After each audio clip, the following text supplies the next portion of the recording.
आज मैं रानी के पेट का ऑपरेशन कर दिया हूं।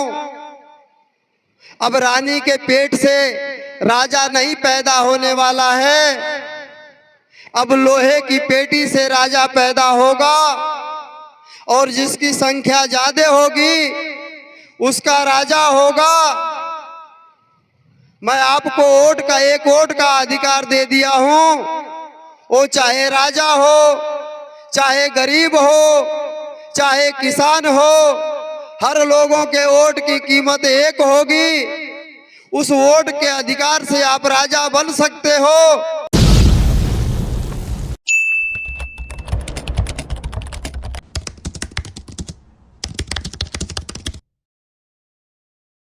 चालक महोदय, आज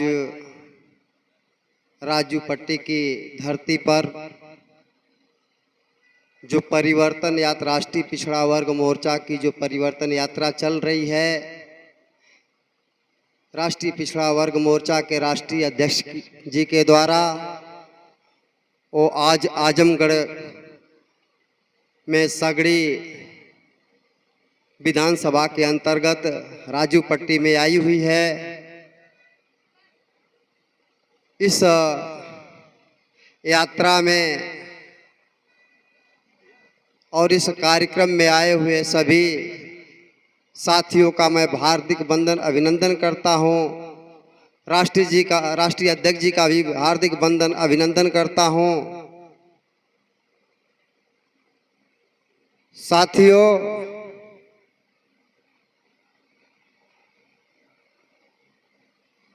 आज इस परिवर्तन यात्रा की जरूरत क्यों पड़ी? भारत के अधिकतर राज्यों में ओबीसी के भी मुख्यमंत्री हैं।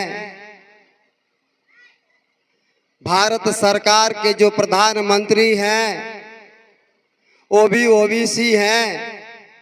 अगर भारत के प्रधानमंत्री ओबीसी है, फिर भी अगर ओबीसी की जाति आधारित जनगणना नहीं हो रही है तो उसके मुख्य कारण क्या हो सकते हैं?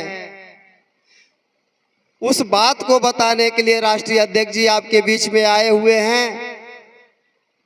साथियों, भारतीय संविधान लागू हो रहा था 26 जनवरी 1950 की संध्या पे बाबा साहब अंबेडकर अपने स्पीच में उन्होंने कहा, आज मैं रानी के पेट का ऑपरेशन कर दिया हूं।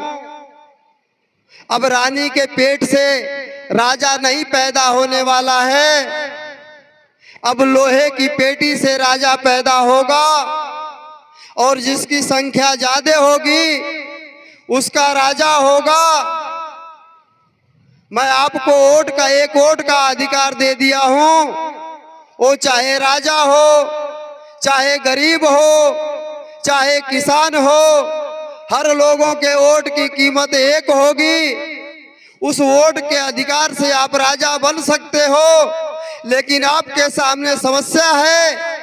वो समस्या ये है कि जो आर्थिक गैर बराबरी है, जो सामाजिक गैर बराबरी है, वो बरकरार है। उसे आप राजा बनते हो तो उसे खत्म कर सकते हो। साथियों, वो आर्थिक गैर बराबरी और सामाजिक गैर बराबरी आज भी बरकरार है। उस आर्थिक गैर बराबरी को खत्म करने के लिए, उस सामाजिक गैर बराबरी को खत्म करने के लिए ये परिवर्तन यात्राएं चलाई जा रही है। साथियों, आज 70-78 वर्ष हो गया भारत को आजाद हुए, 75 वर्ष हो गया संविधान को लागू हुए, लेकिन आज भी ओबीसी की जाति आधारित जनगणना नहीं हो पाई। सभी समूहों की जाति आधारित जनगणना नहीं हो पाई। इसके मुख्य कारण क्या है? जो सरकार है, जो सरकार को चलाने वाले लोग हैं, जो आरएसएस है, जो आरएसएस के ऑफशूट विंग हैं, वो बड़ी तेजी से काम कर रहे हैं।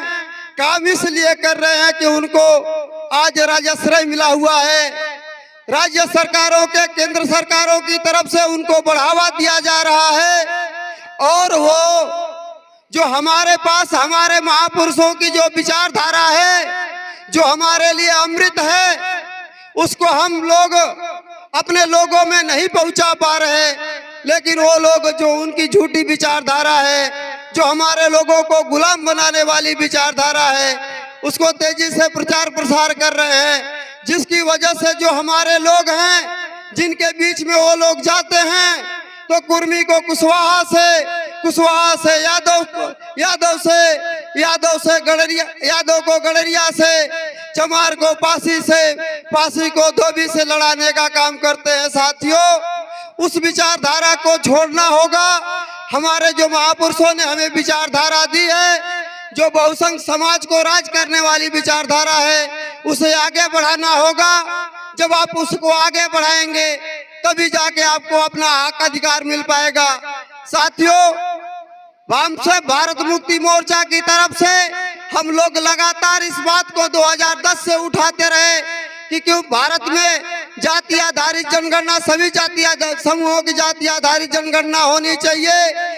लेकिन सरकार के कान पे जू नहीं रेंग रही थी। साथियों, हम लोगों ने भारत बंद किया। जब भारत बंद किया तो 30 अप्रैल 2025 को जो कि भारत सरकार का मंत्रिमंडल है, उसमें प्रस्ताव पास हुआ कि हम जाति आधारित जनगणना करेंगे। लेकिन 26 जनवरी 23 जनवरी 22 जनवरी 2026 को जो भारत सरकार ने जो 22 जनवरी 2026 को अधिसूचना जो जारी हुई, हाउस लिस्टिंग में के माध्यम से, उसमें ओबीसी का जो कॉलम था वो गायब कर दिया गया। उसमें जो 12 नंबर का कॉलम है, उसमें जो सवाल पूछा गया तो ये बताया गया कि उसमें अनुसूचित जाति का कॉलम है, अनुसूचित जाति जनजाति का कॉलम है। लेकिन ओबीसी के जगह पे अन्य वर्ग लिखा गया है। तो अन्य वर्ग का मतलब है उसमें ओबीसी भी आता है और जनरल भी आता है। इस तरह से फिर धोखेबाजी करके ओबीसी की जाति आधारित जनगणना को लटका दिया गया। साथियों, ओबीसी जाति आधारित जनगणना के लिए हम लोग 23 अप्रैल को भारत बंद करने का ऐलान किए हुए हैं। और हम आपसे अनुरोध करेंगे कि जो भारत बंद होने जा रहा है, आप अपने घरों से निकलें और भारत बंद करने का काम करें। अगर आप भारत बंद करते हैं तो निश्चित